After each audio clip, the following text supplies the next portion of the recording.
Hey everyone. Hey everyone. Okay. So I am here. First of all, I hope everybody is having a beautiful Wednesday, a beautiful day in general, whenever you watch this video. Whenever. Okay, you guys. So this is something I've been wanting to talk about. And as you guys know, I am I am a procrastinator, right? And I've talked about this. I'm honest. I like to be transparent with you guys and things like that. So we getting ready to get into it because I got a sign. For me, it was a sign that I needed to just get into it and talk about this. So that's what we're going to do right now. So you guys, I am 41. You guys know that. And I've been through many experiences in my life. I'm not singling anybody out, any group out, any gender out when I'm talking about this, because we're going to take it. We're going to do this in batches, batches. The things I want to get out. I'm not singling nobody out. I've never do that. If you guys watch me, you guys know that, if you get triggered by this, hey, that's just what it is. I can't do anything about you being triggered about what I'm talking about. It is what it is. I ain't even gonna apologize for it, Because being triggered sometimes is a good thing. So we're gonna start here and then we're gonna go. So I don't want nobody to feel like, oh, was she talking about this? Because you know how people like to hear a message or see a message on social media, be like, well, she's not talking about this. What about so-and-so? You guys make a video about it. Do a response video, okay? That's what I suggest. I have a son, and I've mentioned this before.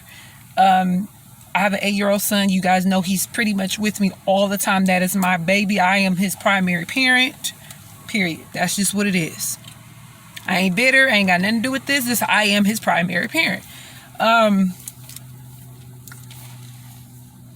It's extremely important for me to, starting here and then moving up, to one, raise a all-around productive man. Like I tell his dad and tell whoever, I am raising an emperor. I'm raising someone who is going to have a phenomenal influence over people, right? I take it very serious. A lot of the things that my son knows, and he just it's innately in him. It's in him. He says things, and I'll be like, he's never heard me say it, now that I'm aware of, or whatever. It's just in him. He's a divinely wise person, human being, and he's only 8 years old, right? But I still have a part to play in his upbringing, right?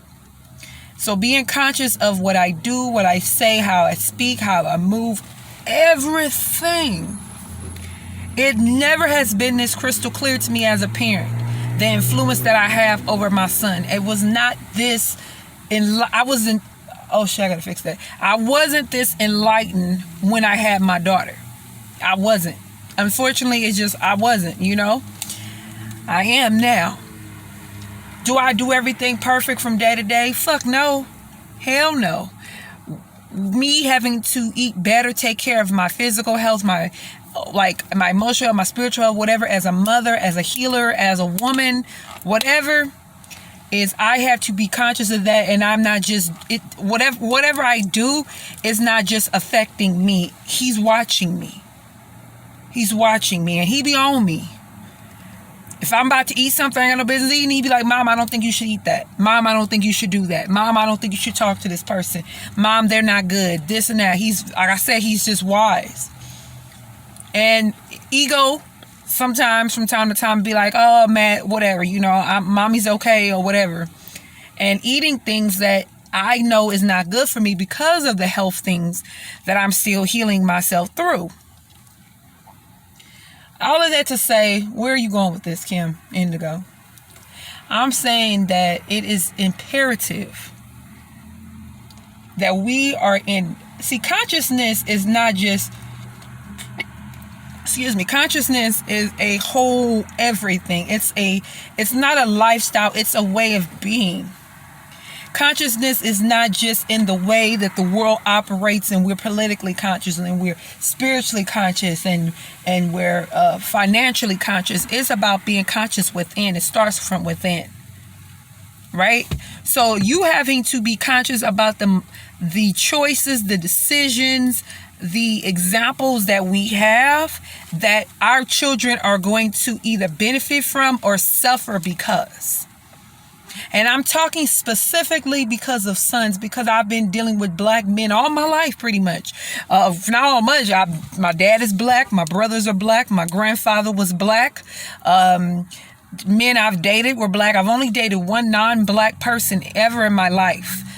So everybody, my cousins, everybody, I've dealt with men, black men, period. And I take it, and I love black men, and I will never, ever, ever, ever, ever, ever be like, you know what, I'm done with black men. It's kind of creeped up, and then I'll be like, nah, that's okay. Because it's no others like y'all. Black men who watch this, I love you guys. I respect you. I do. But there is and a lot of you guys, there is a pain that runs very, very, very deep, and it comes out at the times when people are with you, or you are engaging with people who really, really love you. And it's almost like a resistance to that, and I'm speaking, like I said, this is going to be in batches. This is just not like just one, I'm going to speak about this in like this, what I'm saying? A little bit at a time. And it's almost like that resistance to say, I'm going to treat the people in person that loves me the most. I'm talking about in terms of women you date, marry, commune with, whatever. I'm going to treat this woman the absolutely worst that I can treat them, because this is the amount of pain that's inside of me, and it comes out. And I'm not saying, Indigo, what about women? I just said I'm going to talk about this in batches. We're going to get to the women's. This is where I want to start. This is where I intuitively want to start. I just saw a video. This was a sign for me to talk about this, because it charged me up in a real way, y'all. Because I want black men to do better. I want you guys to heal. And I think the reason that I have to start with you guys is because women are natural healers and nurturers. We have it in us to do certain things. Perfect example I'm going to give y'all. I've never known my mother. My mother has been in a home, unfortunately, for the past 10 years, y'all. And at this point in her, she can't do anything for herself. She cannot do anything for herself. She's on a feeding tube, that type of situation. And when I was a teenager, for those that know, I've talked about this on here, I have fibroids that I am healing. Ashe. My womb was infected, and we're going to talk about that. The spiritual connection to your womb space is not just about the foods. The doctors will tell you that Western medicine will put that out there like it's just about the foods and this and that and weight and all this type of shit. No, it's a spiritual. Remember I say everything is connected. Everything is connected. Anyways, when I was a teenager, my mother healed herself from fibroids through eating beets and cabbage. That's how my mother did it. But like I said, I've never known my mother to be this spiritual, like how I am. She wasn't like that. We're all different, but my mother had discernment, very strong gift for discernment, and she was very wise. My mother healed herself. You get what I'm saying? Women, we are natural healers. We are natural nurturers. That's why you could be with your spouse, your person that you're with. Something happens to your babies, God forbid. They get in some type of physical accident. They're going to go to the mother. Okay? When I was a child, the two people who I felt most comfortable with was my mother and my grandmother. So women have this natural thing. That's why I'm starting with the men, you guys, okay? Men have this, and I've talked to enough men, or engaged with enough men on this side of my journey to know that there are men out here that are, quote unquote toxic, have that toxic masculinity energy on them, narcissists or whatever, but want to be better. They want to come out of that. They want to heal. But it's a process, and it's a lot of surrendering to that. And sometimes the male ego really resists against that, really pushes against that, because they feel like society, whatever you want to, put it out there, that men have to be a certain way. They have to be macho, or you can't cry. My dad is 69 years old. Okay. And he told me that his father told him, a man is not supposed to cry. And at 41 years old, I've never seen my dad cry. That's exactly what I'm talking about. You see what I'm saying? Whatever. And a lot of people be going through shit and we don't even be aware of it. A lot of our family members, a lot of men or whoever in our families have been through a lot, and we don't even know why they become the way they do. You get what I'm saying? I don't know if it was a personal reading, because y'all know, man, I be forgetting. But if it was a personal reading or it was a general reading, or was it a sign reading? One of the three. Where I was calling out the energy of a man who wants to step out and do something different. Whether it's creation, art, creating, being, tapping into that creative energy, art, blah, blah, blah, blah, blah.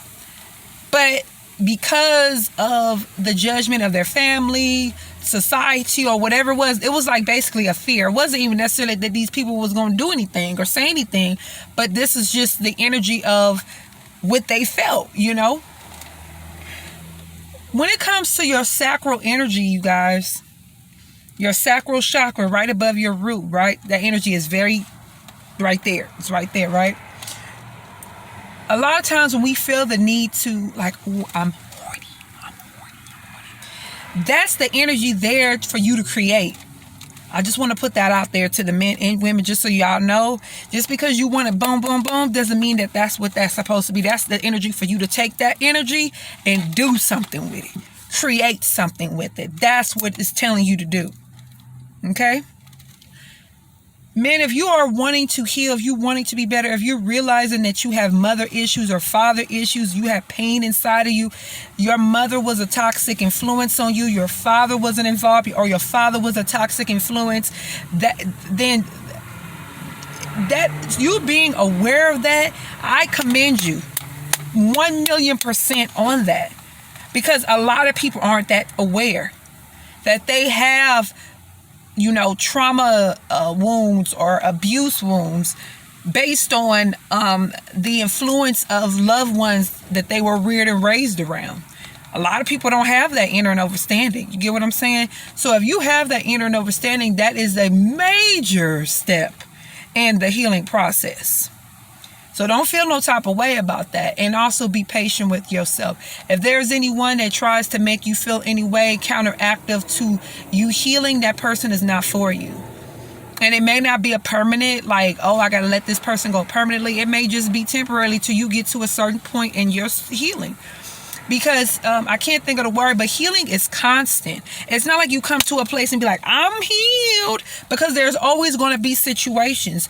And so you always have to be consciously aware. Don't get too ahead of yourself, to where you be like, oh yeah, I'm healed. Okay. Now, I digress a little bit. It's very important, women and men, but I'm talking to the women because women have more of an influence over our sons because they love us so much. We're the first women that they love. So every woman they get with is going to be an example of us. There's going to be something in that woman that's going to remind them of us. Think about that. No, the shade, because a lot of us be like, well, the dude I was with, he was my karmic, he was a narcissist, this and this and that.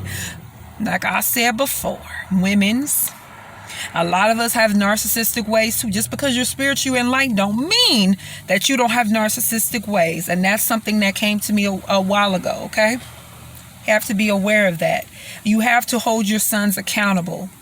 Love them. Be tender with them. Be kind with them. Be loving with them. But hold them accountable. Even at 8, I hold him accountable. Why wouldn't I? You get what I'm saying? But I hug him and I kiss him every single day, and I tell him I love him. We tell each other. Just out of the blue sometimes, if I'm doing something, he'd be like, Mom, I love you. He's the most loving. I've never been around an individual this loving in my life. A male species. He's not a male. His species is a male. You get what I'm saying? He's an emperor in training. You get what I'm saying?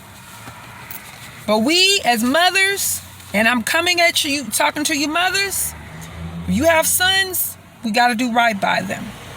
We can't get comfortable raising them. We cannot. That's not what we're doing. We're going into the new world order, you guys. It's not, the new world order is not what you think it is. We got to talk about that in a future video. Be consciously aware of the influence, the examples, even the inspiration that we have around our children in general. But there is a special way we have to be when we are raising sons. Because that toxic masculinity, that energy is killed. We're killing that shit off. We're killing that shit off. We have to be aware, consciously aware. I take this shit serious, and I encourage you guys to take it serious as well. Peace.